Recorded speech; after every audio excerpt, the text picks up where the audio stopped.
Welcome back to another episode of Speak Smart, the podcast where we transform your English journey into a meaningful and exciting adventure. We are absolutely thrilled to have you here today because we are going to explore the hidden secrets of daily communication together. Our goal for this session is to move past the basic textbook phrases and teach you how to think like a confident native speaker. We will be using deep teaching methods today to ensure that these concepts stay in your long-term memory for a very long time. Let us begin with our first module, which focuses on the psychological power of starting a conversation with a warm and open greeting.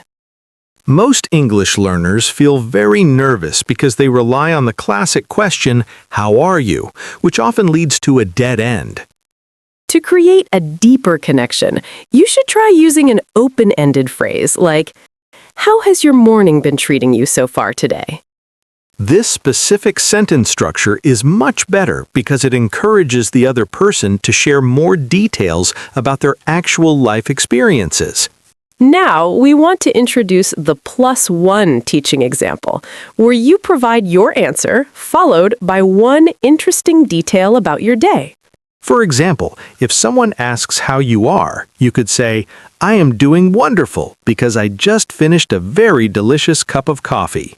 By adding that extra detail about the coffee, you give the other person a perfect opportunity to continue the conversation with you naturally. Question for the listeners. If someone asks you how your day is going right now, what is one positive detail you can add to your answer? In our second module, we're going to look at the function of language and how to get what you need politely. Many beginners make the mistake of being too direct by saying things like, "I want a menu," or "Give me some water, please." While those sentences are grammatically correct, they can sometimes sound a little bit aggressive or demanding to a native speaker's ears. A much smarter way to handle this is by using what we call softener phrases to make your request sound much more gentle. A great teaching example of this would be, "I was wondering if I could possibly take a look at the lunch menu for a moment."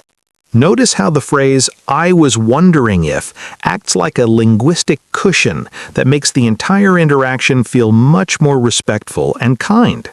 Another example you can use at a store is, "Would you mind helping me find a different size for this beautiful blue sweater?" Using these softeners shows that you have a deep understanding of social dynamics, which is just as important as knowing the vocabulary. Now we must move into the engine room of the English language to discuss the most common grammar mistake made by learners. We are talking about the third-person singular S, which is that tiny letter that many people accidentally forget to say aloud. It is very important to remember that when the subject is he, she, or it, the verb must always have an S at the end. Let us look at a clear teaching example. My best friend lives in a very large house that is located right next to the beach.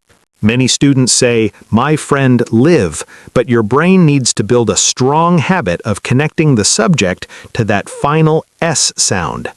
Another example would be, "The sun shines very brightly during the summer months in this beautiful part of the country."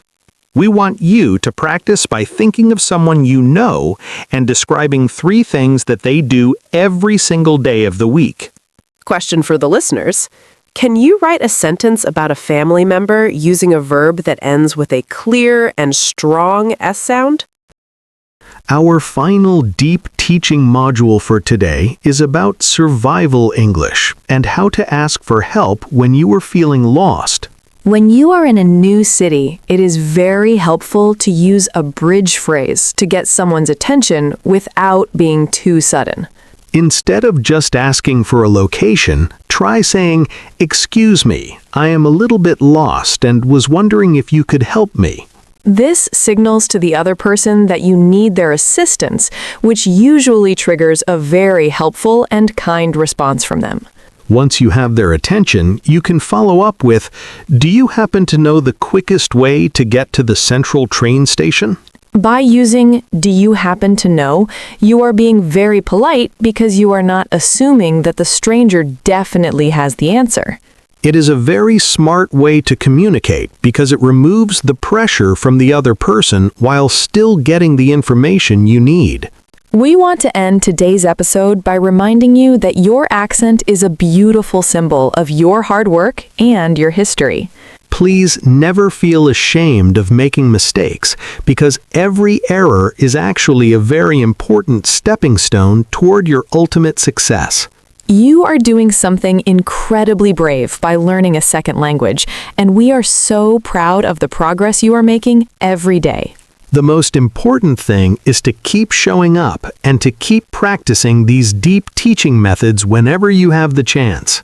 Thank you so much for joining us today on Speak Smart, and we look forward to seeing you in our very next lesson. Keep your head held high, keep speaking with confidence, and always remember that you are capable of achieving absolute fluency.